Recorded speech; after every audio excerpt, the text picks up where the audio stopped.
முத்தாரம்மன் வேஷம் போட்ட ஒருத்தர் என்ன காரணத்துக்காக அந்த வேஷம் போட்டார் அப்படிங்கிற விஷயங்களை நேற்று நம்ம சேனலில் பார்ட் 1 வீடியோவாக ஒன்று போட்டிருப்போம். அந்த வீடியோ பார்க்காதவங்க அந்த வீடியோவை பார்த்துட்டு இந்த வீடியோவை பாருங்கள். அப்போதான் என்ன நடந்துச்சு அப்படிங்கிற விஷயம் எல்லாமே உங்களுக்கு தெரியும்.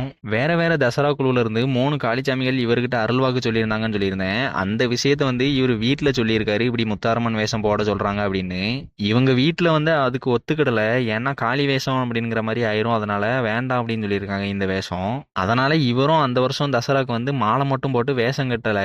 தசரா அன்னைக்கு மாலையை கலத்துறதுக்காக கோயிலுக்கு போயிருக்காரு. கோயிலுக்கு போயிட்டு கடற்கரைக்கு போயிருக்காரு. எல்லாருக்குமே இந்த விஷயம் தெரிஞ்சிருக்கும். கடற்கரையில தான் வேஷத்தை கலைப்பாங்க.